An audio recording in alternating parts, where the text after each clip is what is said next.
dengan satu tujuan dan satu langkah, menjunjung panggilan Allah dan kasih-Nya. Dengan doa dan karya meski ada tantangan, jadi gereja misioner itu visi kami. Dengan langkah tegap penuh dedikasi, iman yang teguh, hidup berserah padanya. Bimbingan Roh Kudus dan tuntunan firman-Nya, berbaris utuh bersatu teguh, terpujilah Tuhan. GPT Kristus Alfa Omega Ngasem, bersatu bersama bergandengan tangan, mewujudkan visi melalui misi, menjangkau dan memuridkan dan juga mengutus. Dengan langkah tegap penuh dedikasi, iman yang teguh, hidup berserah padanya. Bimbingan Roh Kudus dan tuntunan firman-Nya, berbaris utuh bersatu teguh, terpujilah Tuhan. Bersekutu dalam ibadah dan pengajaran, bertumbuh dalam kualitas dan kuantitas, berbagi dalam kasih persaudaraan. Itulah filosofi pelayanan kami. Dengan langkah tegap penuh dedikasi, iman yang teguh, hidup besar padanya. Bimbingan Roh Kudus dan tuntunan firman-Nya, berbaris utuh bersatu teguh, terpujilah Tuhan. Beranda artinya bertumbuh bersama Anda, kelompokan kecil yang penuh semangat, saling berbagi hidup, mengalami kuasa-Nya, rindu menjadi berkat Tuhan dimuliakan. Dengan langkah tegap penuh dedikasi, iman yang teguh, hidup besar padanya. Bimbingan Roh Kudus dan tuntunan firman-Nya, berbaris utuh bersatu teguh, terpujilah Tuhan.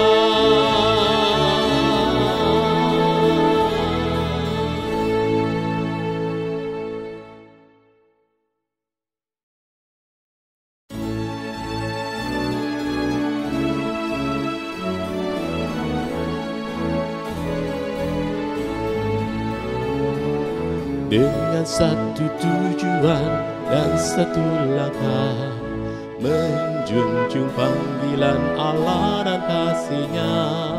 Dengan doa dan karya meski ada tantangan, jadi gereja misioner itu visi kami. Dengan langkah tegap penuh dedikasi, iman yang teguh, hidup berserah padanya. Bimbingan Roh Kudus dan tuntunan firman-Nya, berbaris utuh bersatu teguh, terpujilah Tuhan. GPT Kristus Alfa Omega Ngasem, bersatu bersama bergandengan tangan, mewujudkan visi melalui misi, menjangkau dan memuridkan dan juga mengutus dengan langkah tegap penuh dedikasi, iman yang teguh, hidup berserah padanya, bimbingan Roh Kudus dan tuntunan firman-Nya, berbaris utuh bersatu teguh, terpujilah Tuhan. Bersekutu dalam ibadah dan pengajaran, bertumbuh dalam kualitas dan kuantitas, berbagi dalam kasih persaudaraan. Itulah filosofi pelayanan kami, dengan langkah tegap penuh dedikasi, iman yang teguh, hidup besar padanya, bimbingan Roh Kudus dan tuntunan firman-Nya, berbaris utuh bersatu teguh, terpujilah Tuhan. Beranda artinya bertumbuh bersama Anda, kelompokan kecil yang penuh semangat, saling berbagi hidup, mengalami kuasa-Nya, rindu menjadi berkat Tuhan dimuliakan, dengan langkah tegap penuh dedikasi, iman yang teguh, hidup besar padanya, bimbingan Roh Kudus dan tuntunan firman-Nya, berbaris utuh bersatu teguh, terpujilah Tuhan.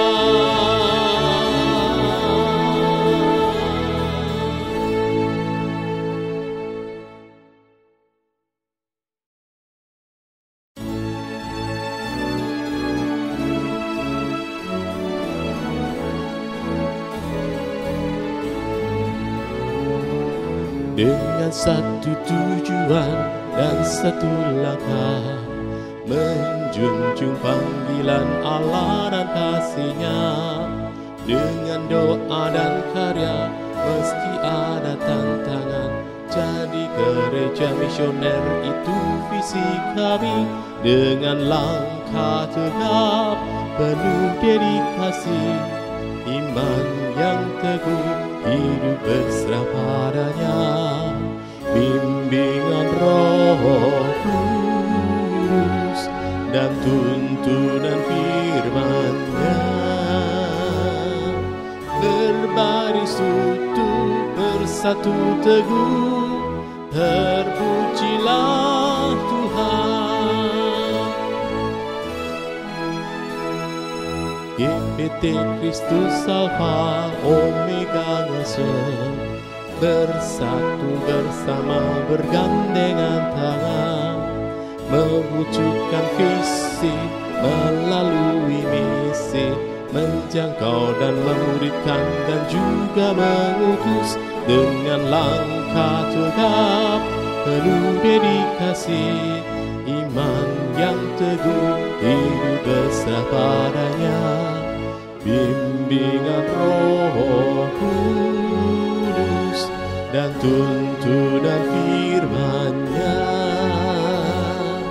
berbaris utuh bersatu teguh, terpujilah Tuhan. Bersekutu dalam ibadah dan pengajaran, bertumbuh dalam kualitas dan kuantitas, berbagi dalam kasih persaudaraan. Itulah filosofi pelayanan kami, dengan langkah tegap penuh dedikasi, iman yang teguh, hidup besar padanya, bimbingan Roh Kudus dan tuntunan firman-Nya. Berbaris utuh bersatu teguh, terpujilah Tuhan. Beranda artinya bertumbuh bersama Anda, kelompokan kecil yang penuh semangat, saling berbagi hidup, mengalami kuasa-Nya, rindu menjadi berkat. Tuhan dimuliakan dengan langkah tegap, penuh dedikasi, iman yang teguh, hidup besar padanya. Bimbingan Roh Kudus dan tuntunan firman-Nya. Berbaris utuh bersatu teguh, terpujilah Tuhan.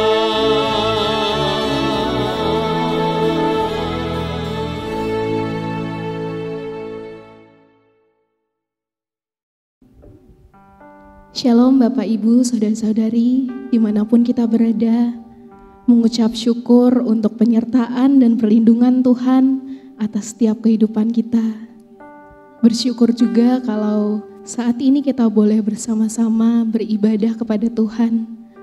Meskipun dalam keterbatasan kita, namun kiranya semangat dan sukacita kita tidak berkurang.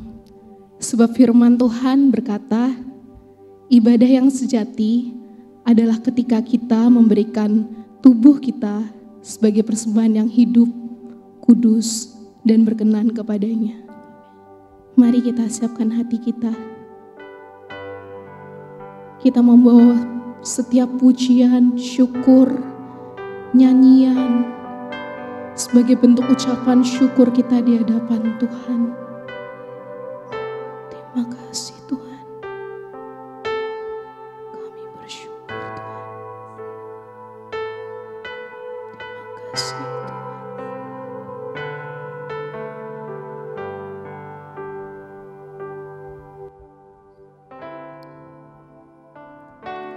Ya Tuhanku,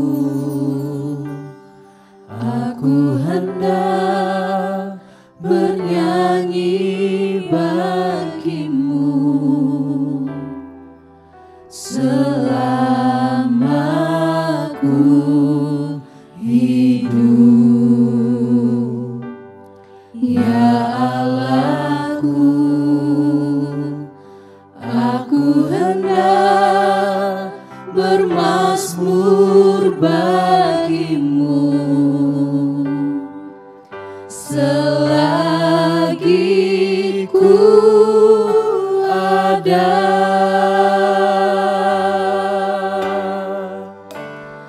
Inilah yang ku renungkan setiap waktu. Nyanyian puja dan pengagungan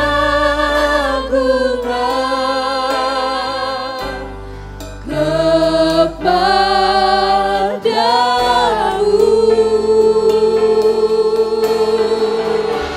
Biarlah manis kau dengar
kita punya Bapa yang teramat baik dalam setiap kehidupan kita. Kasih setianya tidak pernah berubah dalam kehidupan kita. Kita membawa sembah syukur, kita mau angkat pujian kita. Sebab Dia Allah yang teramat baik. Tanganku ku angkat lagi, Amin Tuhan. mensyukuri rahmat yang Kau beri. Kakiku melompat bagimu, sebab rahmat-Mu baru setiap hari.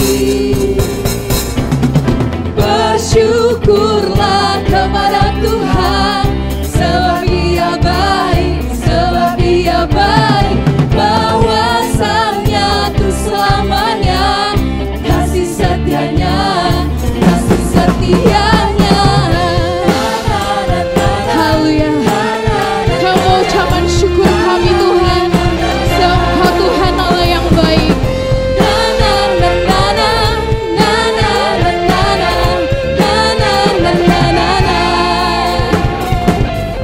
Haleluya, ku memuji-Mu Tuhan, karena kasih-Mu tak berkesudahan. Biar bernafas memuji Sang Raja, di atas gunung dan di dalam samudra. Tanganku ku angkat padamu, mensyukuri rahmat yang Kau beri. Kakiku melompat bagimu, sebab rahmat-Mu baru setiap hari. Bersyukurlah kepada Tuhan, sebab Dia baik, sebab Dia baik. Bahwasanya tuh selamanya, kasih setianya, kasih setianya. Na na na na na, haleluya. Na na na na na, na na na na na, na na na na na. Haleluya, ku memuji-Mu Tuhan, karena kasih-Mu tak berkesudahan. Biar bernafas memuji Sang Raja, di atas gunung dan di dalam samudra. Tanganku ku angkat padamu, mensyukuri rahmat yang Kau beri. Hatiku melompat bagimu, sebab rahmat-Mu baru setiap hari. Bersyukurlah kepada Tuhan, sebab Dia baik, sebab Dia baik. Bahwasanya untuk selamanya, kasih setianya, kasih setianya.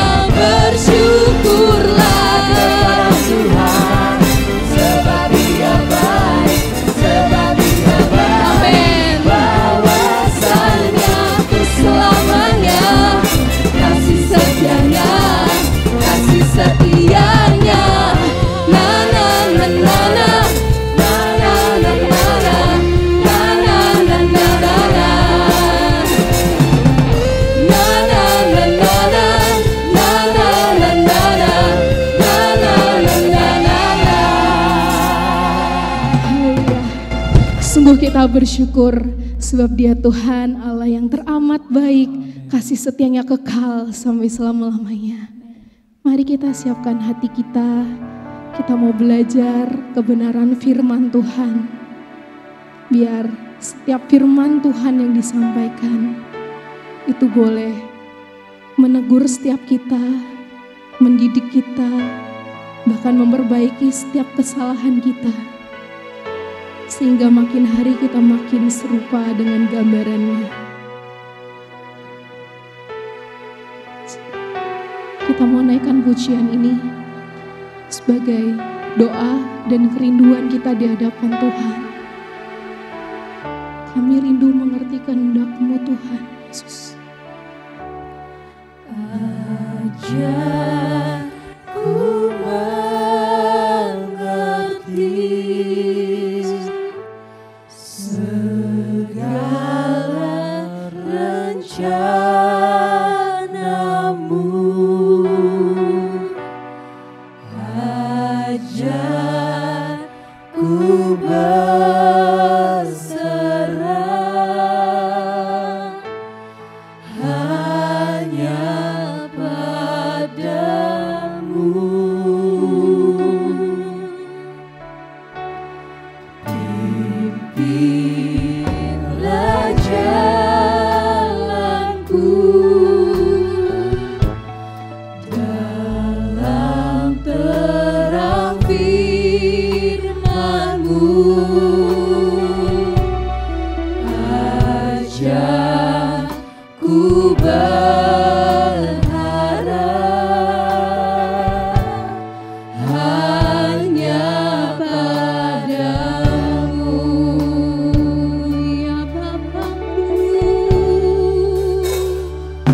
Tuhanku, heran perbuatanmu.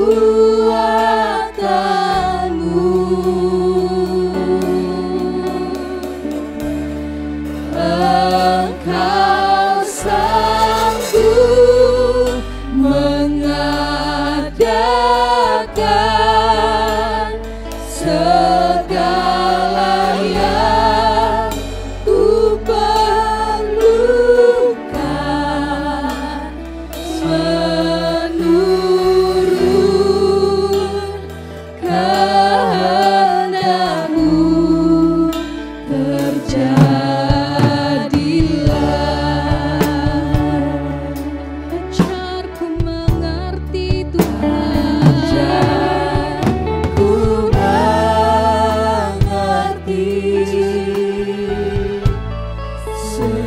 segala rencana-Mu. Ajarku berserah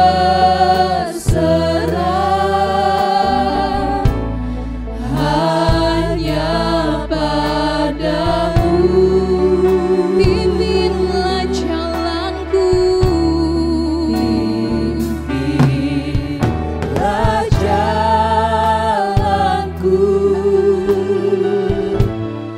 dalam terang firman-Mu.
Bapak, Ibu, Saudara-saudari yang dikasihi Tuhan, mungkin saat ini kita berada di kondisi yang sulit bagi kita.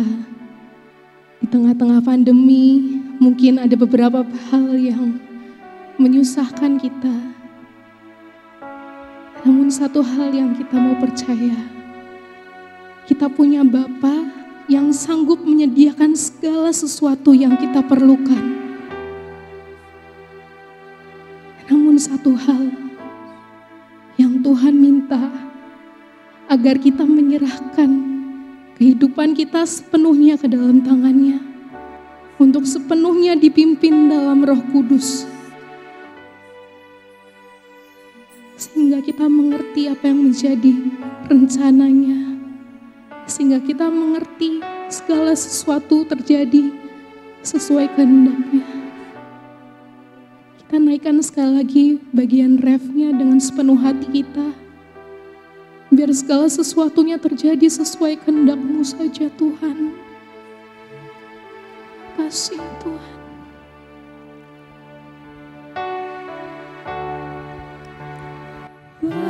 Bapakku,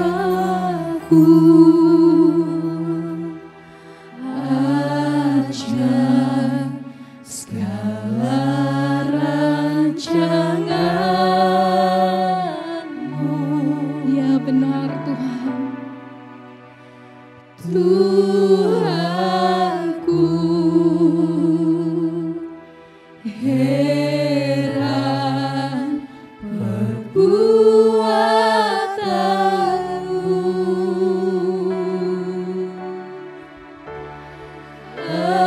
Engkau sanggup mengadakan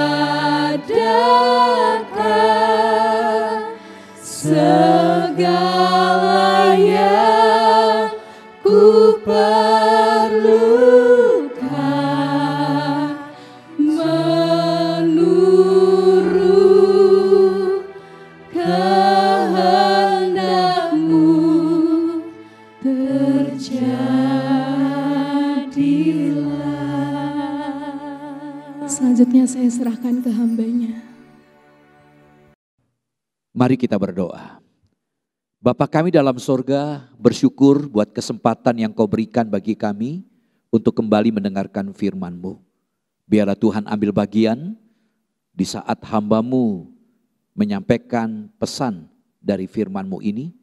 Engkau ambil bagian secara penuh, urapi hamba-Mu yang sangat terbatas ini. Biarlah kuasa-Mu menyertai dan memampukan hamba-Mu untuk menyampaikan pesan Tuhan ini. Berkati setiap kami yang mengikuti pemberitaan firman-Mu ini. Kau berikan pencerahan, hati yang lapang, pikiran yang terbuka, sehingga firman-Mu tinggal tetap dalam kehidupan kami masing-masing. Terima kasih Bapa, kami tundukkan diri kami di bawah otoritas-Mu. Berbicaralah Engkau, kami siap mendengarkan firman-Mu. Segala puji syukur kami panjatkan doa kami ini. Dan dalam nama-Mu Tuhan Yesus kami berdoa. Haleluya. Amin. Shalom Bapak Ibu Saudaraku yang saya kasih dalam Tuhan Yesus Kristus. Tema kita kebenaran yang memerdekakan. Dari Yohanes pasal 8 ayat 30 sampai 36. Saudara yang saya kasih dalam Tuhan Yesus Kristus. Bagian ini yang menjadi perenungan kita dalam pemberitaan firman dari terjemahan Lembaga Alkitab Indonesia diberikan judul Kebenaran yang Memerdekakan. Satu judul yang sangat tepat dan memang adalah pusat dari pembicaraan dalam perikop ini, bahwa ada kaitan antara kebenaran dengan kemerdekaan. Nah, untuk itu saudaraku, mari kita akan baca Yohanes pasal 8 ayat 30 sampai 36. Setelah Yesus mengatakan semuanya itu, banyak orang percaya kepadanya. Maka katanya kepada orang-orang Yahudi yang percaya kepadanya, "Jikalau kamu tetap dalam firman-Ku, kamu benar-benar adalah murid-Ku. Dan kamu akan mengetahui kebenaran, dan kebenaran itu akan memerdekakan kamu. Jawab mereka, kami adalah keturunan Abraham dan tidak pernah menjadi hamba siapapun. Bagaimana engkau dapat berkata kamu akan merdeka? Kata Yesus kepada mereka, aku berkata kepadamu, sesungguhnya setiap orang yang berbuat dosa adalah hamba dosa. Dan hamba tidak tetap tinggal dalam rumah, tetapi anak tetap tinggal dalam rumah. Jadi apabila anak itu memerdekakan kamu, kamu pun benar-benar merdeka. Amin. Berbahagia yang membaca, mendengarkan, serta merenungkan firman Tuhan. Puji Tuhan. Bapak Ibu Saudaraku, kebenaran yang memerdekakan. Tema yang menarik dalam 1 bulan ini, kita bicara tentang merdeka di dalam Kristus.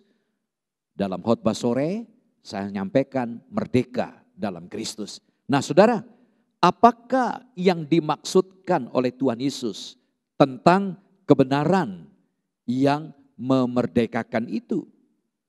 Atau lebih jauh lagi, kebenaran yang memerdekakan dari apa?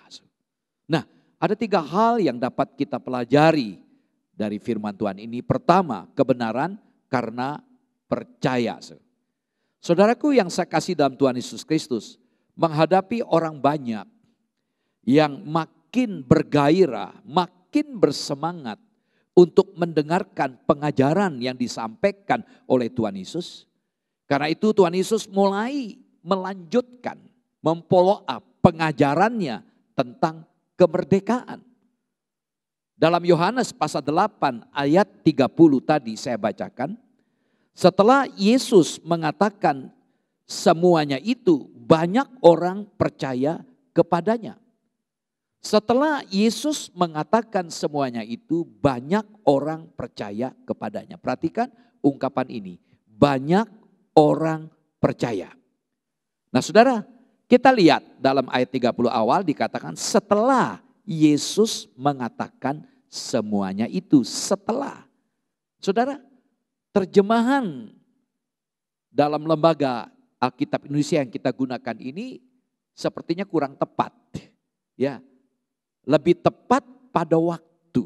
Kenapa demikian? Ya, jadi pada waktu Tuhan Yesus mengatakan semuanya itu, mereka percaya kepada Tuhan Yesus. Jadi mereka percaya kepada Tuhan Yesus pada saat Tuhan berbicara. Nah, kapan itu? Pada waktu Tuhan Yesus berbicara. Nah, perhatikan kata mengatakan. Setelah Yesus mengatakan. Nah, ini sebagai penjelasannya. Kenapa saya lebih setuju dengan keterangan waktu, pada waktu, bukan setelah. Karena kata mengatakan di sini dari kata lalontos, dari kata lalio, ditulis dalam bentuk present participle.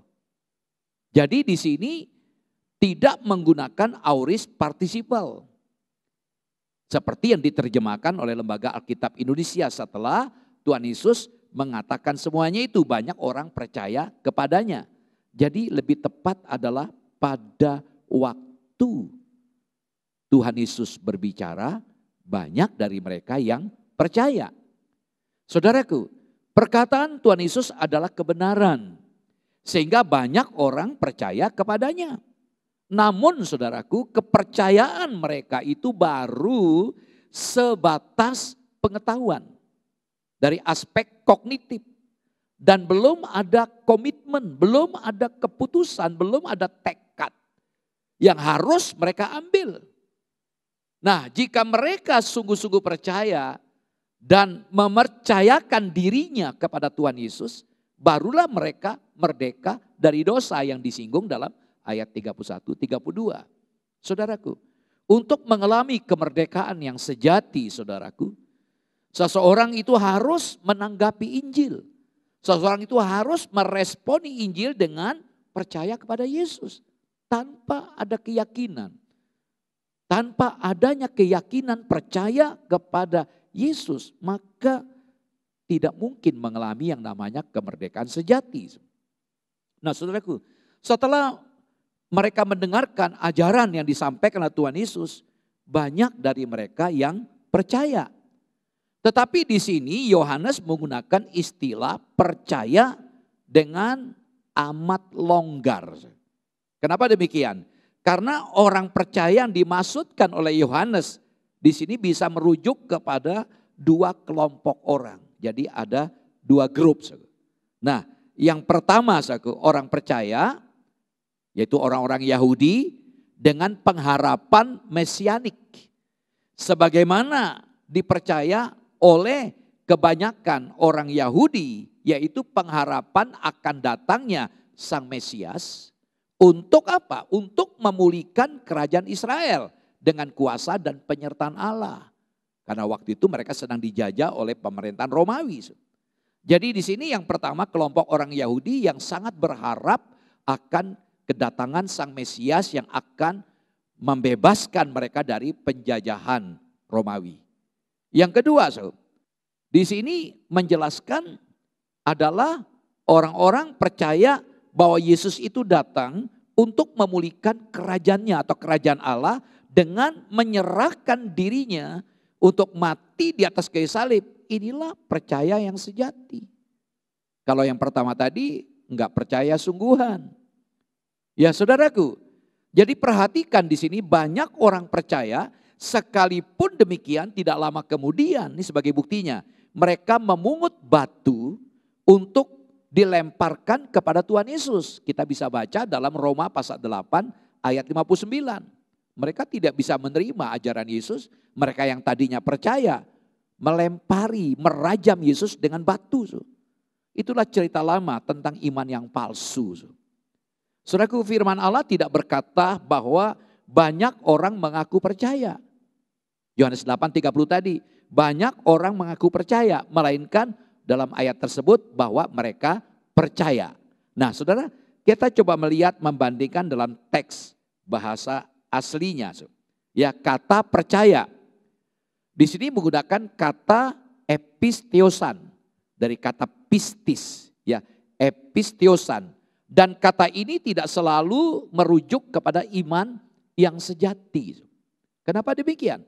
Kalau kita lihat dalam Yohanes pasal 2 ayat 23, Yohanes pasal 7 ayat 31, Yohanes 12 ayat 42, di situ mereka percaya karena melihat mujizat. Tetapi sesungguhnya mereka tidak sungguh-sungguh percaya. Jadi iman yang tidak sungguh-sungguh. Nah saudaraku, dalam ayat ini menggunakan bentuk present participle dari kata percaya yang selalu digunakan untuk menunjuk pada iman yang sejati. Ya saudaraku, seperti dalam Yohanes pasal 3 ayat 16, ayat 18, Yohanes 3 ayat 36, Yohanes 6 ayat 35, ayat 40, ayat 47. Saudaraku, ada begitu banyak ayat. Nah tidak digunakan dalam Yohanes pasal 8:30.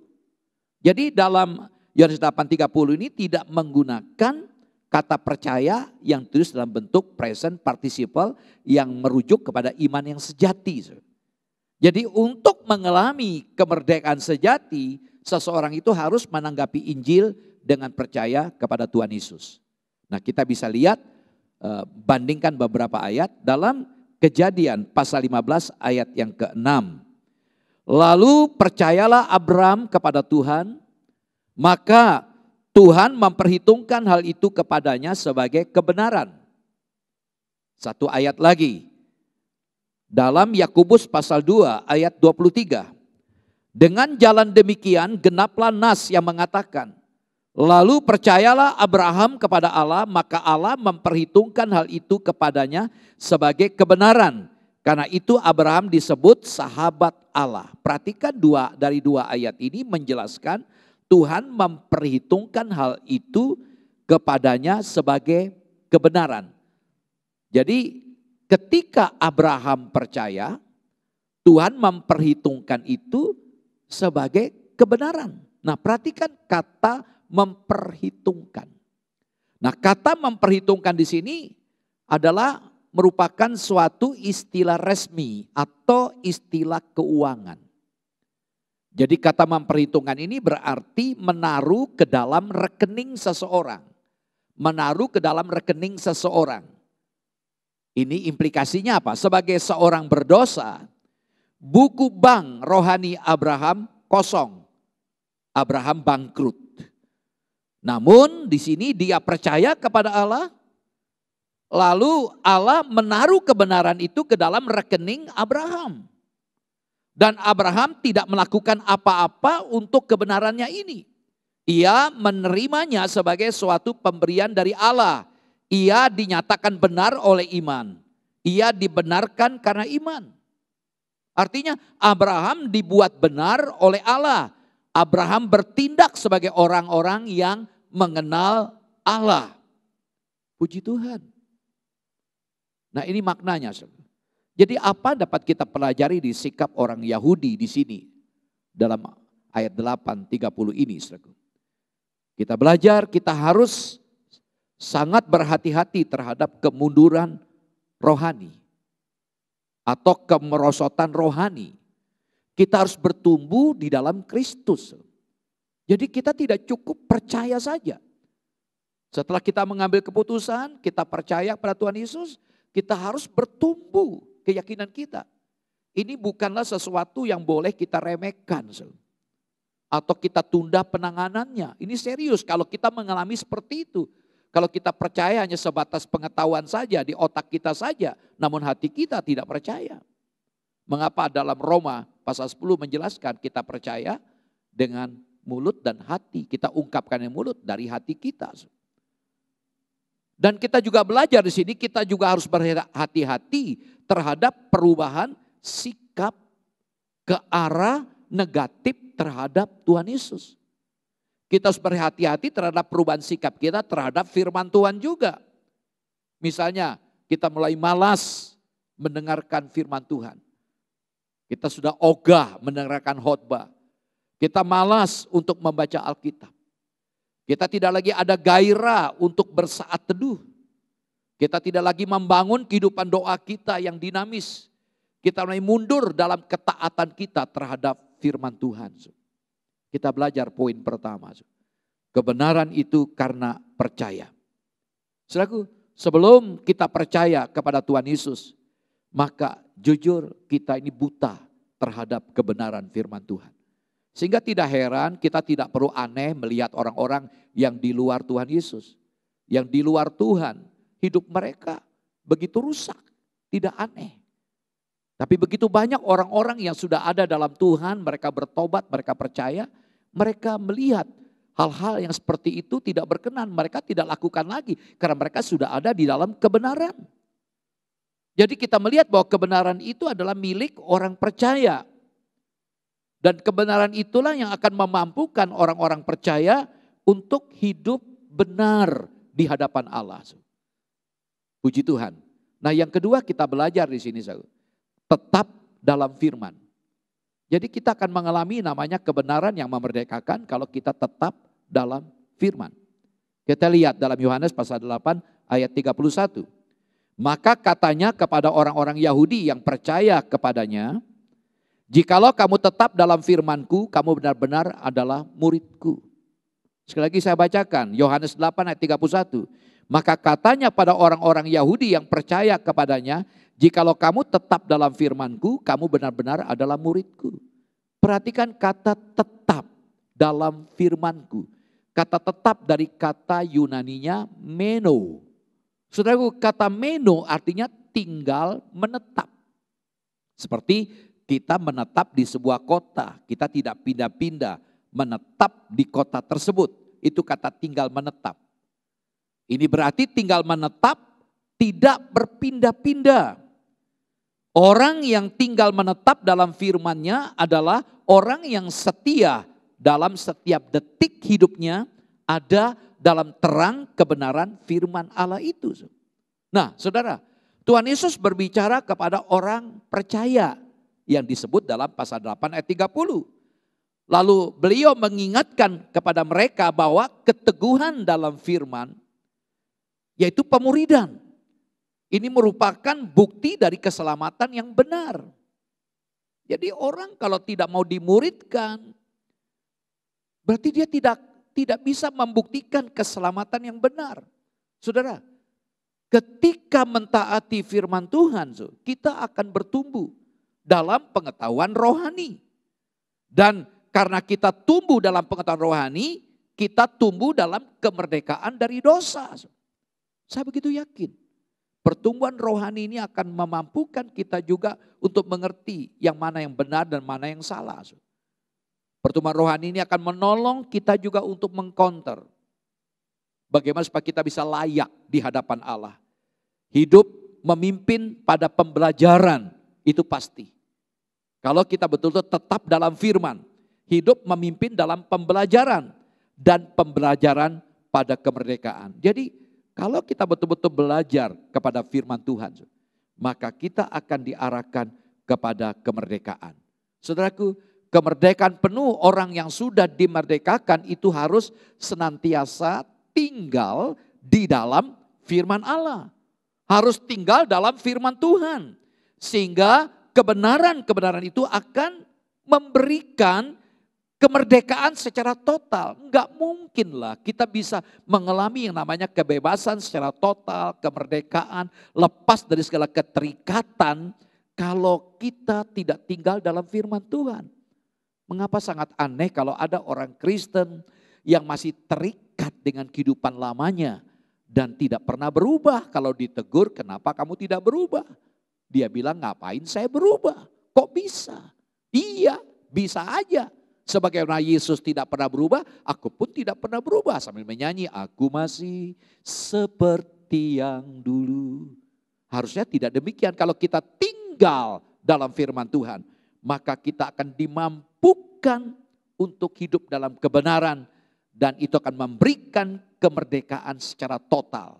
Saudaraku, tanggapan atau respon orang terhadap firman Allah dan kebenaran itulah yang akan menolong, yang akan memampukan orang tersebut sehingga mereka tidak kembali melakukan kehendak tuannya, mentaati keinginan bosnya, yaitu si dosa.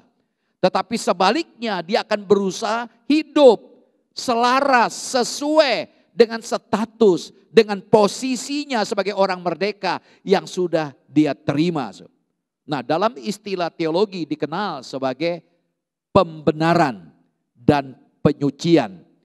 Sehingga orang-orang percaya itu bukan saja sebagai orang benar, tapi juga dewasa iman dan pengabdiannya kepada Tuhan Yesus.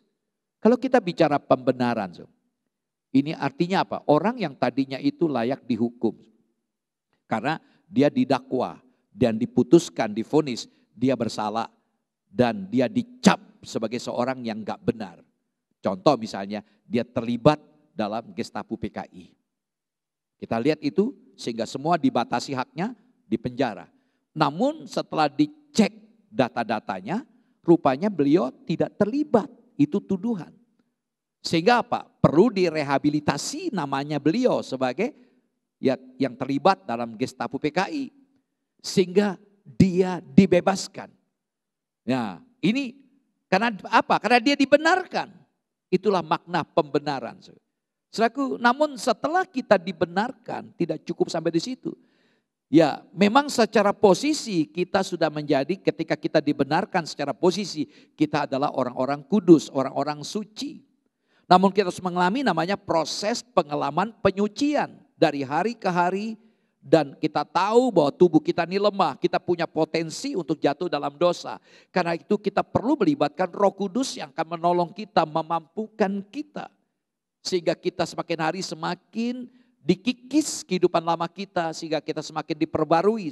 Sehingga kita menjadi dewasa secara rohani, iman kita bertumbuh, bahkan kita mengabdi kepada Allah, kita bisa melayani dengan sungguh-sungguh. Bukan sekedar menjadi aktivis gereja.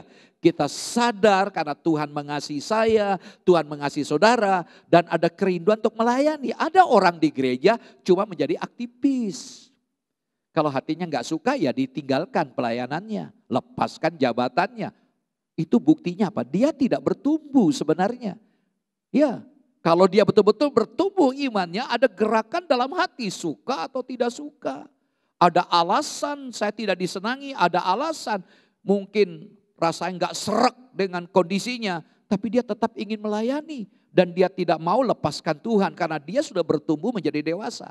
Jadi ciri orang dewasa seperti itu. Jadi kalau saudara hari ini gampang menyerah, gampang marah, gampang tersinggung, perlu dipertanyakan kedewasaan rohaninya. Kalau kita betul-betul tetap dalam firman, maka kita akan dimampukan untuk hidup semakin dewasa berkenan. Saudaraku yang saya kasih, banyak orang tertarik kepada firman Tuhan. Tetapi jujur, tidak terus tinggal dalam firman. Kita begitu banyak mendengar, wah khotbahnya bagus, pendeta A, wah luar biasa. Pendeta B luar biasa, tetapi prakteknya bagaimana kita yang mendengarkan itu? Saudaraku, perhatikan kata murid dalam ayat 31. Ya. Yohanes pasal 8 ayat yang ke-31.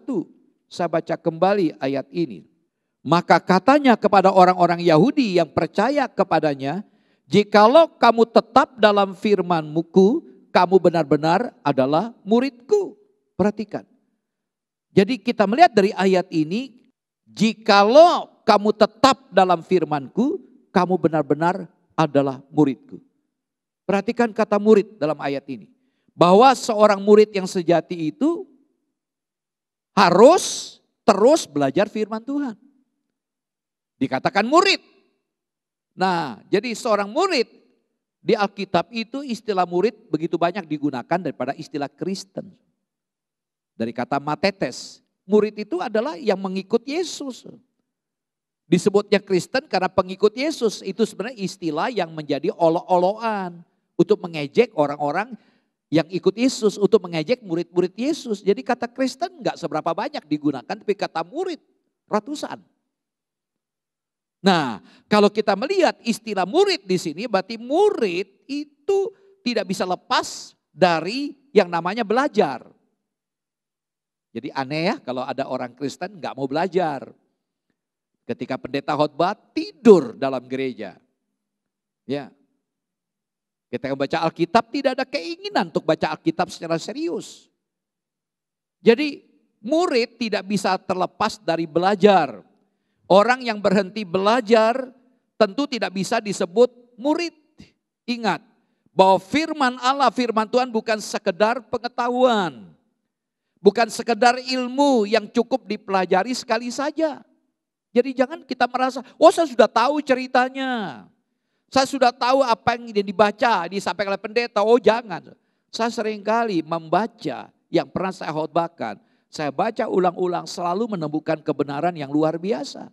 Jangan merasa kita sudah lebih tahu. Dan sok tahu juga. Saudaraku yang saya kasih, firman Tuhan juga adalah makanan bagi rohani kita. Jadi kalau kita tidak membaca firman Tuhan, maka kita akan mengalami namanya kelaparan secara rohani, krisis. Kita bisa makan setiap hari paling tidak 3 kali atau 2 kali. Tapi bagaimana dalam keseharian kita terhadap firman Tuhan? Saudaraku, jadi firman Tuhan adalah makanan bagi rohani kita dan tidak ada yang orang yang bagaimanapun kuatnya secara rohani yang lalu tidak membutuhkan makanan rohani lagi. Saudaraku, kalau saudara ingin kuat secara rohani, saudara harus tetap dalam firman. Baca firman Tuhan. Saudaraku, jadi kalau kita tidak membaca Alkitab, kita merasa sudah tahu banyak. Kita akan mengalami namanya lapar secara rohani. Saudara yang saya kasih, kebenaran itu sudah datang ke dalam dunia dan kebenaran itu sudah diberikan kepada kita. Nah, yang menjadi persoalan apakah kita mau hidup dan tinggal menetap dalam kebenaran itu. Atau kita mau tetap untuk diperhamba oleh dosa. Pilihannya ada di tangan kita masing-masing. Tetapi mengingat bahwa tidak ada orang yang mau hidup di bawah penjajahan. Kita tidak mau lagi diperbudakkan. Kita sudah merdeka. Kita tidak mungkin lagi diperbudak oleh dosa. Sebagai contoh, kita merdeka dari penjajahan Belanda, VOC, Jepang. Kita sudah merdeka, pasti kita tidak mau lagi dijajah. Harusnya dalam kehidupan rohani kita juga demikian. Ya, kalau kita sudah merdeka dalam Kristus, kita tidak mau lagi diperhamba oleh dosa. Nah, pilihan kita ada di tangan kita masing-masing. Mengingat tidak ada orang yang mau hidup dalam penjajahan, maka tentu saja kita mau hidup dalam kebenaran. Yang tentunya memerdekakan itu yang adalah di dalam Yesus Kristus sendiri. Saudaraku, Kita begitu banyak melihat orang-orang yang baca Alkitab, rajin baca Alkitab, hanya bikin dia pintar di otak. Dia bisa menjelaskan begitu banyak tentang pengetahuan Alkitab. Tetapi saudaraku, dia tidak pernah mempraktekkan, hanya sebatas dia tahu. Ya, saya begitu banyak punya teman-teman yang ada di luar Tuhan. Dia punya keyakinan yang lain. Dia bisa mengajar tentang kekristenan. Ya, dia bisa mempelajari Alkitab hanya sebatas otak. Tapi dia tidak menghadirkan sebagai contoh. Saya begitu banyak mengenal tour leader yang ada di Holy Land di Timur Tengah. Wah, mereka begitu fasih. Bahkan lebih detail daripada saya yang belajar teologi. Mereka begitu detail bisa menjelaskan kisah-kisah di Alkitab dengan begitu lugasnya. Tetapi jujur mereka tidak pernah percaya kepada Tuhan Yesus. Saudaraku, mari kita belajar. Tidak cukup membaca Alkitab hanya sebatas otak. Pesan Tuhan yang kedua, kita harus tetap dalam firman. Berarti kita tinggal menetap dalam firman. Jangan berpindah ke yang lain. Menetap dalam firman berarti kita harus berikan waktu untuk bersekutu. Dan persekutuan kita itu tidak sebatas berhenti saat kita baca. Biarlah firman Tuhan itu kita perkatakan. Dalam setiap mengambil keputusan, dalam setiap masalah yang kita hadapi kita perkatakan. Itu yang dipesankan juga pengalaman Yosua ketika memimpin umat Israel menuju ke tanah Kanaan. Jangan lupa memperkatakan kitab Taurat Tuhan. Artinya jangan lupa kita perkatakan firman Tuhan dan renungkan itu siang dan malam. Puji Tuhan. Dan yang ketiga adalah merdeka karena Kristus. Kita baca Yohanes pasal 8 ayat 32. Dan kamu akan mengetahui kebenaran dan kebenaran itu akan memerdekakan kamu. Sekali lagi, Yohanes 8:32, dan kamu akan mengetahui kebenaran dan kebenaran itu akan memerdekakan kamu. Kepada orang Yahudi yang telah percaya kepadanya, Yesus mengatakan bahwa mereka akan mengetahui kebenaran jika mereka benar-benar menjadi muridnya. Percayalah kepadanya. Jadi kita melihat di sini kembali kita perhatikan dalam pasal 8 ayat 30 banyak orang percaya. Banyak orang yang percaya. Karena memang Alkitab mengatakan demikian. Saudaraku yang saya kasih dalam Tuhan Yesus Kristus. Tetapi kemudian ada kualifikasi. Di ayat berikutnya dalam ayat 31-32. Tuhan Yesus mengatakan kepada orang-orang Yahudi yang percaya itu. Berarti ini adalah orang yang sama. Jikalau kamu tetap dalam firman-Ku, kamu benar-benar adalah murid-Ku. Dan kamu akan mengetahui kebenaran dan kebenaran itu akan memerdekakan kamu. Nah, hal itu akan terjadi jika mereka tetap hidup dengan mengikuti ajarannya. Mereka tetap hidup dengan mengikuti firman Tuhan. Menariknya kebenaran dalam Yesus adalah kebenaran yang memerdekakan. Nah, saudaraku, kalau kita lihat kamus, kata kebenaran itu berasal dari kata benar. Artinya sebagaimana adanya, sesuai dengan kenyataannya, betul, tidak salah, adil, tidak berat sebelah, lurus hati, dapat dipercaya, cocok atau sah. Nah, kebenaran itu berarti keadaan yang sesuai, keadaan yang selaras dengan kondisi yang sesungguhnya atau sesuatu yang sungguh-sungguh ada. Lalu kemerdekaan itu apa? Kemerdekaan berasal dari kata merdeka, artinya bebas dari perhambaan, bebas dari penindasan atau penjajahan. Bisa berarti juga berdiri sendiri, bebas, tidak terikat, atau tidak tergantung kepada orang lain. Berarti kebenaran itu adalah suatu keadaan yang berdiri sendiri. Bebas, tidak terjajah atau kebebasan. Nah saudaraku, jadi kebenaran yang memerdekakan dapat diartikan atau dimaknai sesuatu yang sungguh-sungguh ada, yang bebas, tidak terikat, atau merdeka. Sekali lagi, kebenaran yang memerdekakan itu dapat diartikan sesuatu yang sungguh-sungguh ada, yang bebas, tidak terikat atau merdeka. Saudaraku, namun dengarkan. Banyak orang berpikir bahwa kemerdekaan adalah sebuah kebebasan untuk melakukan segala sesuatu. Nah, ini yang bahaya. Jadi kemerdekaan itu berarti bebas melakukan segala sesuatu. Melakukan apa saja yang ingin mereka lakukan. Misalnya bebas dari ikatan aturan orang tua. Dari segala peraturan-peraturan dan sebagainya. Tapi sering orang menemukan bahwa bukan kebebasan yang mereka dapatkan. Tapi malah mereka terperangkap oleh karena kebebasan tersebut. Begitu banyak. Semaunya gue, semaunya saya. Hidup tidak mau diatur. Lalu terikat misalnya dengan narkoba. Dia terperangkap dalam jerat. Bahkan terjumus dalam kejahatan. Karena tidak ada uang, terpaksa berbuat kejahatan untuk menikmati narkoba. Saudaraku, ini hal yang menarik yang coba kita pikirkan. Dalam Galatia 5 ayat 13, 15 dijelaskan bahwa kita harus bertanggung jawab. Jadi kemerdekaan itu nggak bisa lepas dengan namanya tanggung jawab. Nah saudaraku, ada orang yang mengatakan bahwa hidup beragama itu membuat pemeluknya tidak bebas. Karena harus melakukan banyak aturan. Sehingga banyak orang tidak mau beragama. Bahkan ada begitu banyak orang-orang Kristen yang datang ke gereja nggak mau dibaptis. Karena nggak mau terikat dengan aturan. Dengan melakukan aturan itu maka seseorang akan disebut umat beragama yang taat. Nah saudaraku, dalam konteks pengetahuan manusia, ada banyak hal yang dianggap benar. Sering kali kita dibuat bingung dalam menentukan pilihan yang akan kita ikuti atau percayai.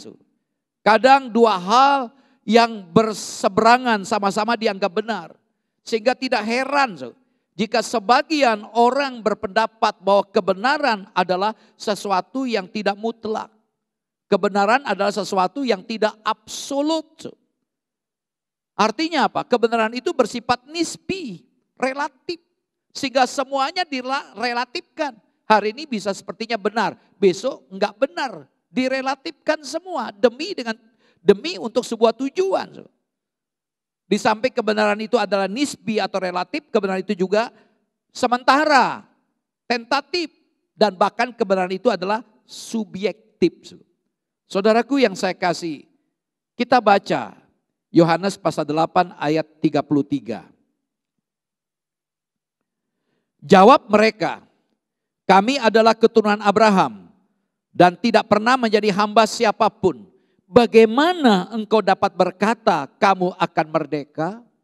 Saudaraku, berdasarkan pemahaman fakta, kenyataan jati diri mereka, memang orang Yahudi itu adalah keturunan Abraham. Mereka memprotes ucapan Tuhan Yesus bahwa mereka perlu kebenaran yang memerdekakan. Sebab meskipun mereka sedang dijajah oleh Romawi, mereka tetap merasa diri mereka adalah orang-orang yang merdeka. Namun yang Tuhan Yesus maksudkan adalah penjajahan dosa yang tidak dapat dilawan dengan cara apapun, termasuk dengan keyakinan jati diri, bahkan dengan kekuatan diri sendiri. Saudaraku, dosa membuat siapapun, tidak terkecuali baik orang Yahudi sejati, menjadi terasing dari Allah. Itu diungkapkan dalam Yohanes 8 ayat 35. Ya, tidak tinggal di dalam rumah, nanti saya akan jelaskan. Jadi mereka mengatakan bahwa mereka tidak pernah menjadi hamba siapapun. Itu pembelaan mereka. Mereka tidak pernah menjadi hamba siapapun. Nah saudaraku, mereka tidak mengatakan hal ini secara politik. Karena secara politik mereka sering dijajah. Bahkan sedang dijajah oleh Romawi. Mereka juga tidak mengatakan hal ini secara sosial. Karena secara sosial pun ada banyak orang Yahudi yang menjadi budak. Saudaraku, mereka mengatakan hal ini secara rohani. Ya. Karena sebagai keturunan Abraham, mereka punya perjanjian dengan Allah bahwa mereka adalah umat Allah. Nah, Saudara, perhatikan ayat 34. Kata Yesus kepada mereka, aku berkata kepadamu, sekali lagi lihat ayat 34. Kata Yesus pada mereka, aku berkata kepadamu, sesungguhnya setiap orang yang berbuat dosa adalah hamba dosa. Ini menarik. Perhatikan, aku berkata kepadamu, sesungguhnya setiap orang yang berbuat dosa adalah hamba dosa. Perhatikan dua ungkapan, berbuat dosa dan hamba dosa. Apa itu? Nah, berbuat dosa ini artinya terus menerus berbuat dosa atau hidup dalam dosa. Sebagaimana ditulis dalam 1 Yohanes pasal 3 ayat 6. Harus dibedakan dengan jatuh ke dalam dosa. Yang kedua, hamba dosa. Nah, kitab suci menggunakan istilah-istilah yang begitu keras. Yang menunjukkan keadaan manusia yang sebenarnya. Misalnya kalau kita lihat dalam Roma pasal 5 ayat 10. Orang yang di luar Tuhan disebut seterunya Allah, musuhnya Allah. Dalam Matius 12 ayat 30, lawan dari Yesus. Efesus 2 ayat 1, mati dalam pelanggaran dan dosa. Dalam Yohanes 10 ayat 10, mati secara rohani. Dalam Efesus 2 ayat 3b, orang yang dimurkai Allah. Yohanes pasal 8 44, 1 Yohanes 3 ayat 10 disebut anak setan atau anak iblis. Galatia 3 ayat 10, orang yang terkutuk. Jadi istilah ini menunjukkan pada manusia yang di luar Tuhan. Yaitu disebut hamba dosa, yang berbuat dosa. Nah, konsep Yesus tentang kemerdekaan dan perhambaan bertentangan dengan anggapan banyak orang. Kebanyakan orang beranggapan bahwa mereka merdeka kalau mereka bebas berbuat apa saja, termasuk dosa, dan bahwa firman Tuhan atau hukum Tuhan adalah sesuatu belenggu yang mengikat, yang menghalangi kemerdekaan mereka, yang menghalangi kebebasan mereka. Kita lihat dalam Yohanes 8 ayat yang ke-35. Yohanes 8:35, dan hamba tidak tetap tinggal dalam rumah, tapi anak tetap tinggal dalam rumah. Kata tetap ini ada keterangan waktu dalam teks aslinya, selama-lamanya. Nah, jadi di sini dikontraskan. Ya, kontras yang telah mereka kemukakan tadi, yaitu antara anak dan budak.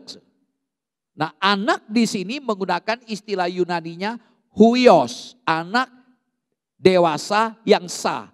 Anak yang diadopsi di pengadilan menjadi anak yang sah, yang memiliki hak waris dari orang tuanya. Jadi bukan kata teknon, teknon itu anak yang dilahirkan secara biologis. Jadi ada dua istilah, yaitu kata huios dan kata teknon. Jadi sini kontras yang telah mereka kemukakan yaitu antara anak yang sah dan budak dikembangkan dalam ayat ini. Sebaiknya dimengerti bahwa ungkapan tetap tinggal dalam rumah di sini memakai kata kerja dan preposisi yang sama dengan tetap dalam firman-Ku. Artinya tetap, menetap, tinggal selamanya yang diungkapkan dalam pasal 8:31. Jadi saudara, kita melihat bahwa Tuhan Yesus mengatakan bahwa orang-orang Yahudi itu yang dianggapnya sebagai hamba yang hanya bisa menikmati rumah untuk sementara. Karena mereka tidak menetap tinggal selamanya. Seperti Ismail, anak Abraham. Tapi setelah itu diusir, tidak selamanya. Nah saudaraku, selama ini mereka memahami diri mereka sebagai umat yang sangat-sangat istimewa. Karena mereka sebagai umat pilihan Allah. Karena status mereka sebagai keturunan Abraham. Nyatanya saudaraku, status sebagai umat Allah tidak serta-merta membuat mereka hidup dalam kebenaran. Seperti yang Abraham lakukan. Dalam hidup Abraham kita menjumpai iman serta ketaatan kepada panggilan hidupnya dan kehendak Allah. Maka bila mereka sungguh-sungguh anak Abraham, maka seharusnya semestinya mereka juga menyambut Yesus dan menaati Yesus. Bukan malah ingin membunuh Yesus. Yohanes 8:59. Sayang, teguran Yesus yang sebenarnya bertujuan mengingatkan mereka, malah mereka tanggapi dengan makin melawan Yesus. Kita lihat Yohanes 8 ayat 36. Jadi apabila anak itu memerdekakan kamu, kamu pun benar-benar merdeka. Apabila anak itu memerdekakan kamu, kamu pun benar-benar merdeka. Jadi orang-orang yang percaya ini harus betul-betul ya dimerdekakan oleh anak. Baru mereka benar-benar merdeka. Nah, kata merdeka di sini sangat ditekankan.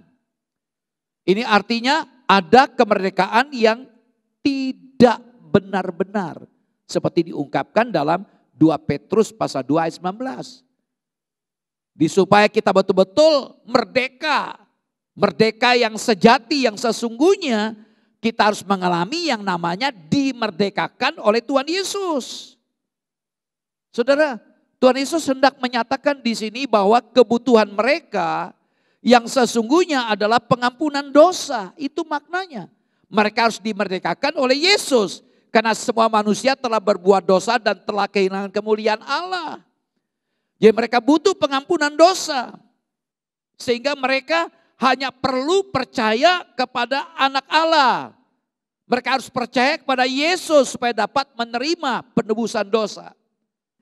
Hanya Yesus yang bisa betul-betul memerdekakan orang dari belenggu dosa. Kita bisa lihat dalam Lukas pasal 4, 18-21.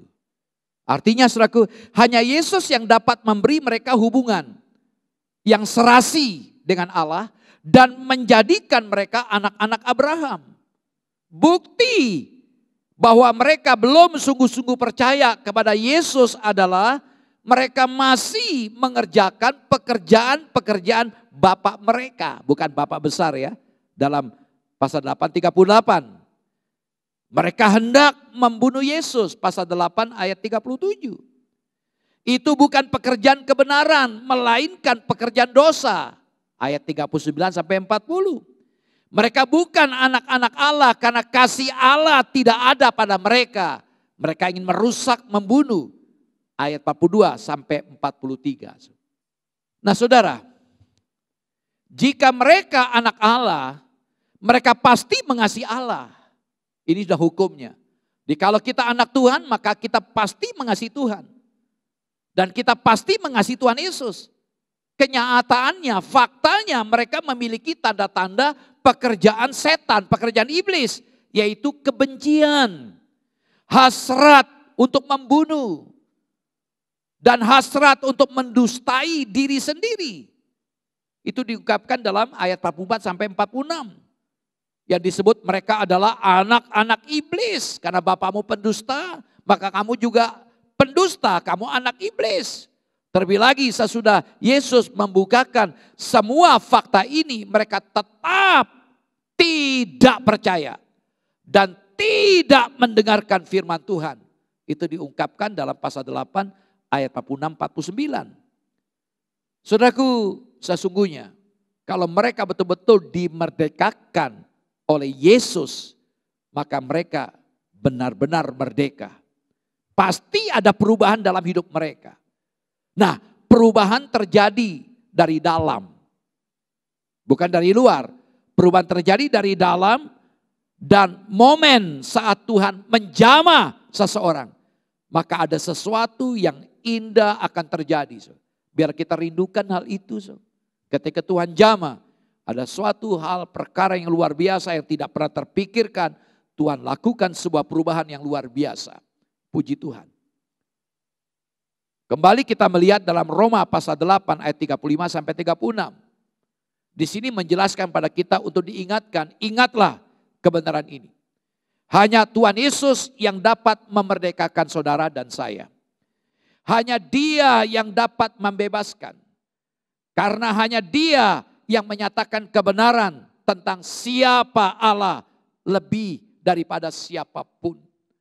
Tanpa mengenal Allah, tidak ada seorang pun yang akan bebas dari belenggu dosa. Yaitu belenggu yang meremehkan keadaan dosa.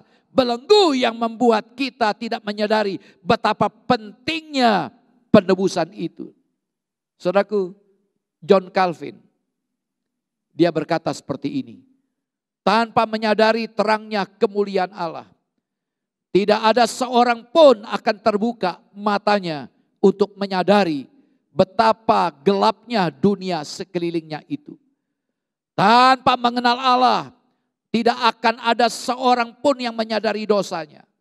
Tanpa mengenal dosa, tidak ada seorang pun yang akan menyadari kemuliaan Allah. Semua ini menjadi lingkaran neraka yang membuat manusia tidak bisa lepas dari kebinasaan. Semua agama yang menolak Allah didirikan di atas dasar ini, saudaraku. Tidak sadar dosa, tidak sadar perlunya penebusan, dan tidak sadar betapa mulianya Allah itu.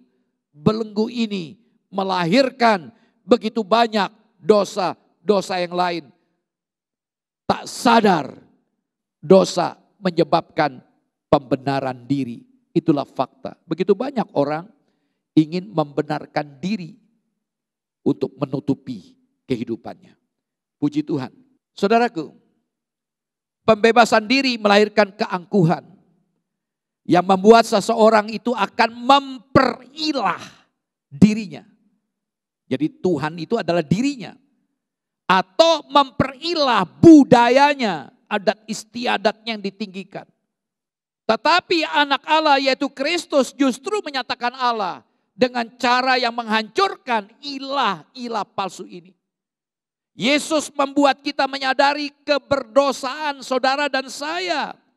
Menyadari kemuliaan Allah dan menerima dengan penuh kasih dan ucapan syukur penebusan yang dikerjakan oleh Yesus Kristus.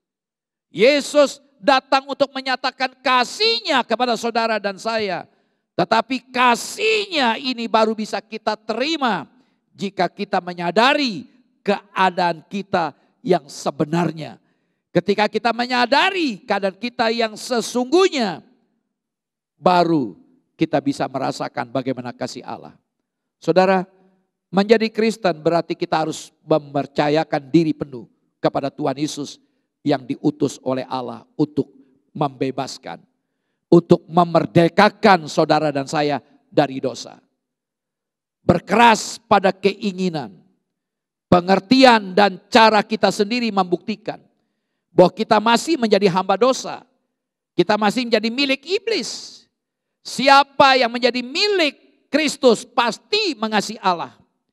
Dan Yesus dia akan cintai serta juga punya keinginan, punya kerinduan, punya kehendak untuk mentaati Allah.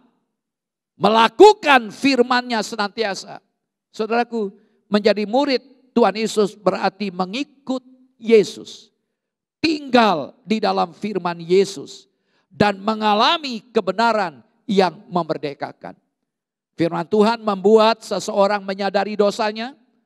Dan memiliki kekuatan untuk hidup merdeka. Serta tidak lagi menjadi budak dosa. Saudara, banyak orang justru merasa tidak merdeka. Kenapa demikian? Karena dia harus melakukan kebenaran.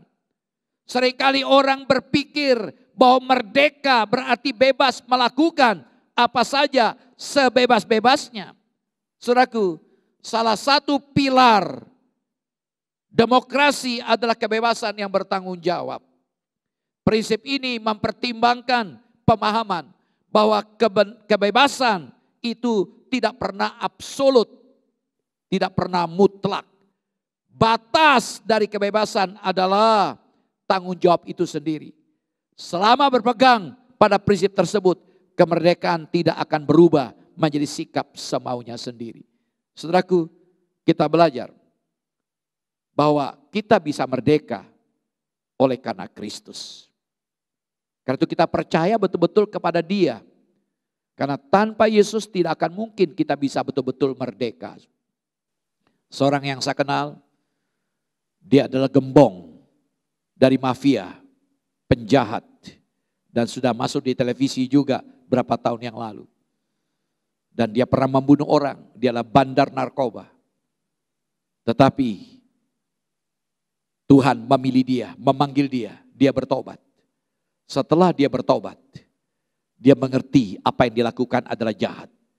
Tadi dia begitu dingin terhadap tindakan dia. Dia merasa itu biasa, bagian dari hidupnya. Namun setelah dia dijamah Tuhan, bahkan dia sempat ketika keputusan eksekusi para bandar narkoba di Nusa Kambangan. Dia pergi ke Nusa Kambangan, dia minta saya yang layak untuk ditembak. Kasihnya luar biasa karena dia sadar orang-orang ini adalah orang-orang masih di bawah pengaruh, ada orang lain yang lebih kuat. Saudaraku, di sini kita bisa melihat, belajar bahwa perubahan hidup itu akan terjadi kalau kita betul-betul dimerdekakan oleh Tuhan Yesus. Tanpa kita dimerdekakan oleh Yesus, tidak mungkin kita bisa betul-betul merdeka. Karena itu, ambillah keputusan kalau kita belum percaya pada Tuhan Yesus. Hadirkanlah Yesus dalam hidup saudara dan saya. Karena Yesuslah yang sanggup mengubah hidup saudara dan saya. Percaya kepada Yesus, maka saudara akan dimerdekakan. Setelah saudara dimerdekakan, maka saudara benar-benar merdeka. Ada 3 hal yang kita pelajari hari ini. Kebenaran karena kita percaya. Yang kedua, kita tinggal dalam firman. Yang ketiga, kita merdeka dalam Kristus. Tuhan Yesus memberkati, mari kita tundukkan diri kita. Sementara kita berikan diri, bahwa setiap hati kita, kalau masih ada hal-hal yang mengikat, yang terikat dalam hidup saudara yang tidak berkenan, mohon anugerah Allah. Biarlah Tuhan bebaskan hal itu. Jangan biarkan hal-hal yang tidak berkenan itu mengikat. Bebaskan. Dan Yesus sanggup membebaskan. Rindukan zaman itu. Mari kita datang kepada Tuhan. Saya mohon saudara Rio berdoa.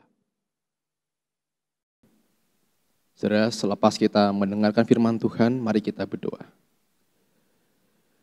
Ya Tuhan Allah kami bersyukur jika Tuhan masih menegur kami, memberkati kami Tuhan, menyatakan kebenaran-Mu melalui hamba-Mu Tuhan pada hari ini. Terima kasih untuk firman yang sudah disampaikan melalui hamba-Mu Tuhan, yang memberkati setiap kami. Ajarlah kami Tuhan untuk kami dapat terus mencintai firman-Mu hari lepas hari. Berikan kami kerinduan yang tidak henti-hentinya untuk dapat mencari perkataan-Mu Tuhan dalam setiap hari kami Tuhan. Biarlah segala kesenangan lain boleh kami singkirkan. Biarlah kesenangan kami hanyalah perkataan-Mu dan mencintai firman-Mu. Dan kami Tuhan boleh bertumbuh di dalamnya. Kami bersyukur untuk hamba-Mu, Pendeta Henok yang boleh menyampaikan firman pada setiap kami Tuhan. Kiranya Tuhan yang memberkati hamba-Mu ini Tuhan. Kiranya Tuhan memberkati pelayanannya. Tuhan yang akan pakai dia lebih maksimal lagi Tuhan. Tuhan berkati keluarganya. Tuhan yang akan pimpin apa yang sedang dikerjakannya Tuhan. Kami berdoa untuk jemaat-Mu yang sudah menerima firman-Mu. Kiranya Tuhan yang akan memberkati setiap mereka, biarlah mereka boleh lebih mengenal Engkau dalam kehidupan mereka. Jagai Tuhan kehidupan mereka, berkati kesehatan mereka, lindungi mereka Tuhan dari segala mara bahaya. Terima kasih Tuhan, terima kasih. Dalam nama Tuhan Yesus kami sudah berdoa dan juga bersyukur. Amin. Bapak Ibu Saudara sekalian, mari saat ini saya undang setiap kita boleh bangkit berdiri. Mari bersama dengan segala gereja, abad dan juga tempat, mari kita mengakui iman kita seturut dengan pengakuan iman rasuli. Mari kita katakan, aku percaya kepada Allah, Bapa yang Maha Kuasa, Khalik langit dan bumi, dan kepada Yesus Kristus, anaknya yang tunggal Tuhan kita, yang dikandung dari Roh Kudus, lahir dari anak darah Maria, yang menderita sengsara, di bawah pemerintahan Pontius Pilatus. Disalibkan, mati, dan dikuburkan. Turun ke dalam kerajaan maut. Pada hari yang ketiga, bangkit pula dari antara orang mati. Naik ke surga, duduk di sebelah kanan Allah, Bapa yang Maha Kuasa. Dan dari sana, ia akan datang untuk menghakimi orang yang hidup dan yang mati. Aku percaya kepada Roh Kudus, gereja yang kudus dan am, persekutuan orang kudus, pengampunan dosa, kebangkitan tubuh, dan hidup yang kekal. Amin. Mari kita berdoa kembali. Kami bersyukur kalau kami memiliki Allah seperti Engkau. Terima kasih buat hakikat kami sebagai anak-anak Allah yang luar biasa. Kami menjadi milik-Mu, sehingga kami tidak perlu takut dengan situasi apapun. Mampukan kami hidup sebagai anak-anak-Mu ya Allah. Sehingga kami dapat menyelaraskan hidup kami ini sebagai anak-anak-Mu dalam setiap kesulitan dan tantangan. Karena kami sadar kami sebagai anak, kami punya Engkau sebagai Bapa. Sebagai anak kami butuh bimbingan-Mu. Kami butuh penyertaan-Mu secara konsisten. Karena tanpa penyertaan-Mu kami tidak akan mampu. Untuk itulah kami berdoa saat ini Bapa. Kami berdoa untuk pemerintahan kami, negara kami Indonesia yang kami cintai. Kami butuh Engkau. Engkau pakai setiap pemimpin kami. Mereka adalah pemimpin yang terbatas kemampuan mereka. Engkau ambil alih, memampukan mereka ya Allah. Hikmat-Mu menyertai, mulai dari Bapak Presiden dan Wakil Presiden, para Menteri Kabinet, para pemimpin kami di legislatif, pemimpin kami yudikatif, TNI, Polri, seluruh pemimpin dari pusat sampai ke daerah. Tuhan pegang kendali semuanya itu. Sehingga negara Indonesia menjadi negara yang makmur, sejahtera oleh karena Engkau yang memimpinnya. Dijauhkanlah kiranya Tuhan dari serangan-serangan yang memecah belah. Berita-berita yang bikin kacau. Tuhan ambil bagian untuk mengendalikan. Segala niat-niat dari kelompok-kelompok tertentu yang ingin mengacaukan, kami tolak dalam nama-Mu Yesus. Engkau kendali kondisi negara kami ini. Secara khusus kami sedang bergumul untuk pandemi COVID-19 ini. Tuhan beri kepada rakyat kemampuan untuk berdisiplin, untuk mengikuti protokol kesehatan dengan patuh dan taat. Kami sadar inilah kelemahan kami.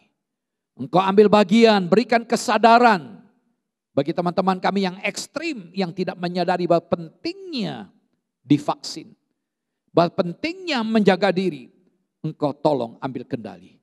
Berkati para pemimpin kami yang dipercayakan untuk mengelola negeri ini dari pembatasan penyebaran virus COVID-19. Dari pemimpin gugus tugas dari pusat, nasional sampai ke daerah. Tuhan ambil bagian memberkatinya. Para tenaga kesehatan, Tuhan tolong. Kami mohon anugerah-Mu. Kami mohon kemurahan-Mu. Lindungi setiap tenaga kesehatan Tuhan. Engkau berkati juga kekasih-kekasih kami yang sedang diproses dalam penyembuhan akibat serangan COVID. Baik yang ada di rumah sakit maupun yang isolasi mandiri. Tuhan jamah di dalam nama-Mu Yesus. Nyatakan anugerah-Mu, pertolongan-Mu. Sehingga tingkat kematian dapat dikurangi. Tuhan ambil bagian untuk ikut campur dalam proses kesembuhan. Terima kasih Bapa. Kami serahkan jemaat Tuhan yang beribadah di gereja ini maupun di tempat lain. Tuhan ikut terlibat melihat kondisi mereka. Dalam rumah tangga, dalam pekerjaan, dalam pendidikan anak, dalam ekonomi, dalam kesehatan. Tuhan, kami perlu Engkau dalam keluarga kami. Biarlah Tuhan ambil bagian memberkati setiap keluarga-keluarga kami. Tuhan ikut campur, ambil bagian secara total, secara penuh dalam setiap keluarga kami. Tuhan berkati keluarga-keluarga kami. Terima kasih Bapa yang berulang tahun hari ini maupun esok sampai Sabtu mendatang. Tuhan berkati satu persatu. Usia boleh bertambah, Tuhan buat hati mereka bijaksana. Yang sedang sakit secara khusus, Ibu Latifa, Pak Leno, dan beberapa teman lain tidak kami sebutkan, jamah satu persatu. Yang usia lanjut, Engkau tolong berikan penghiburan, kekuatan. Secara fisik mereka boleh lemah, namun kuatkan hati mereka agar mereka tetap menaruh pengharapan penuh kepada Engkau ya Allah. Terima kasih buat hari ini Tuhan. Terima kasih buat berkat-berkat-Mu. Dan kami sebentar akan meninggalkan ibadah kami. Dan kami mohon berkat-Mu bagi setiap kami. Dan kami alaskan doa kami ini. Dan dalam nama-Mu Tuhan Yesus yang sudah mengajar kepada kami berdoa. Bapa kami yang di sorga, dikuduskanlah nama-Mu. Datanglah kerajaan-Mu, jadilah kehendak-Mu di bumi seperti di sorga. Berikanlah kami pada hari ini makanan kami yang secukupnya dan ampunilah kami akan kesalahan kami. Seperti kami juga telah mengampuni orang yang bersalah kepada kami. Dan janganlah membawa kami ke dalam pencobaan. Tapi lepaskanlah kami daripada yang jahat. Karena Engkaulah yang empunya kerajaan dan kuasa dan kemuliaan sampai selama-lamanya. Amin. Saudaraku, mari kita tadahkan tangan kita ke atas. Terimalah berkat Tuhan dan kita siap menjadi saksinya dimanapun kita berada. Tuhan memberkati engkau dan melindungi engkau. Tuhan menyinari engkau dengan wajahnya dan memberi engkau kasih karunia. Tuhan menghadapkan wajahnya kepadamu dan memberi engkau damai sejahtera dari sekarang sampai selama-lamanya. Terimalah berkat damai sejahtera dari Allah Bapa, kasih karunia dari Allah Anak dan persekutuan Allah Roh Kudus dalam nama Tuhan Yesus Kristus. Amin. Shalom. Shalom. Shalom.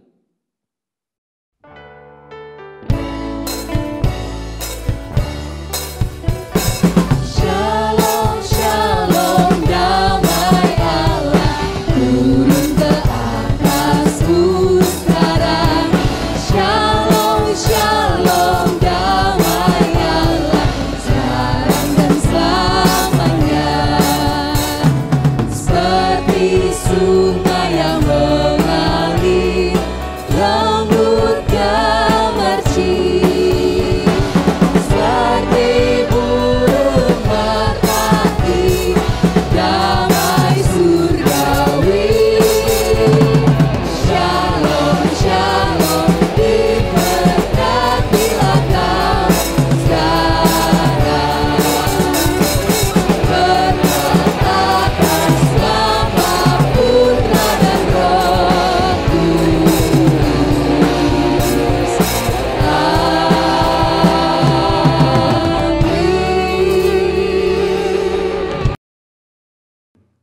Shalom Jemaat Tuhan yang terkasih, saya akan membacakan warta gereja untuk Minggu tanggal 1 Agustus tahun 2021. Untuk persembahan, jemaat dapat memberikan persembahan melalui transfer Bank BCA, melalui nomor rekening yang tertera atas nama GBT KO Ngesrep, atau dapat pula melalui scan QR Code yang sudah ditampilkan secara online. Menara doa dilaksanakan pada hari Rabu, tanggal 4 Agustus tahun 2021, pukul 19.00 dengan tema Allah Mengontrol Kehidupan. Akan dilayani oleh Bapak Pendeta Henok Edi Arianto, dilaksanakan secara online melalui channel YouTube GBT Ngesrep. Ibadah Hari Raya Minggu tanggal 8 Agustus tahun 2021 akan dilaksanakan 2 kali. Yang pertama ibadah pagi yaitu pada pukul 7 secara online, dan yang kedua yaitu pada pukul 17.00 secara online dan melalui YouTube channel GBT Ngesrep. Kemudian dibuka open recruitment untuk pelayan, yaitu worshiper, dancer, keyboard, gitaris, basis, drummer, multimedia, soundman, dan user. Jemaat yang berkeinginan untuk mendaftar dapat men-scan kode yang tertera di layar atau juga dapat melalui link yang tertera. Kemudian jemaat diharapkan dapat mengikuti rangkaian sosial media gereja, yaitu melalui Instagram @GBTKO Ngesrep, Facebook @gbtngesrep, atau TikTok @gbtngesrep, dan YouTube gbtngesrep.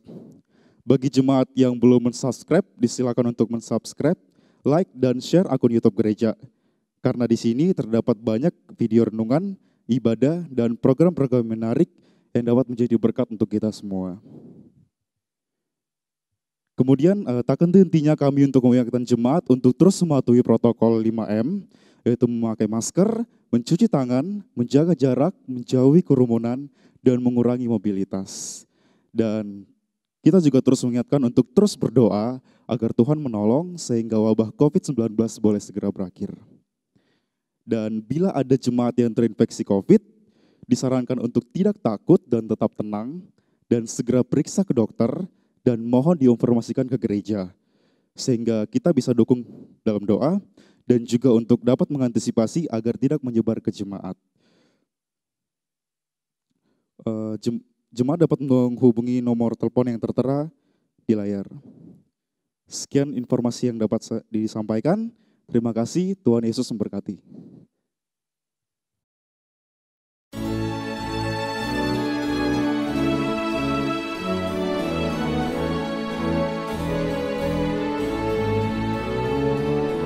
Dengan satu tujuan dan satu langkah, menjunjung panggilan Allah dan kasih-Nya.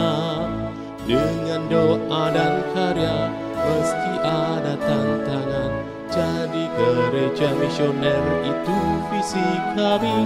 Dengan langkah tegap, penuh dedikasi, iman yang teguh, hidup berserah padanya.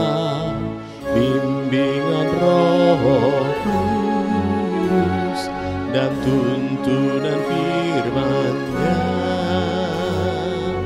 berbaris utuh, bersatu teguh, terpujilah Tuhan. GPT Kristus Alfa Omega Ngasem, bersatu bersama bergandengan tangan, mewujudkan visi melalui misi, menjangkau dan memuridkan dan juga mengutus. Dengan langkah tegap, penuh dedikasi, iman yang teguh, hidup berserah padanya. Bimbingan Roh Kudus dan tuntunan firman-Nya, berbaris utuh, bersatu teguh, terpujilah Tuhan. Bersekutu dalam ibadah dan pengajaran, bertumbuh dalam kualitas dan kuantitas, berbagi dalam kasih persaudaraan. Itulah filosofi pelayanan kami. Dengan langkah tegap, penuh dedikasi, iman yang teguh, hidup besar padanya. Bimbingan Roh Kudus dan tuntunan firman-Nya, berbaris utuh, bersatu teguh, terpujilah Tuhan. Beranda artinya bertumbuh bersama Anda, kelompokan kecil yang penuh semangat, saling berbagi hidup, mengalami kuasa-Nya, rindu menjadi berkat Tuhan dimuliakan. Dengan langkah tegap, penuh dedikasi, iman yang teguh, hidup besar padanya. Bimbingan Roh Kudus dan tuntunan firman-Nya, berbaris utuh, bersatu teguh, terpuji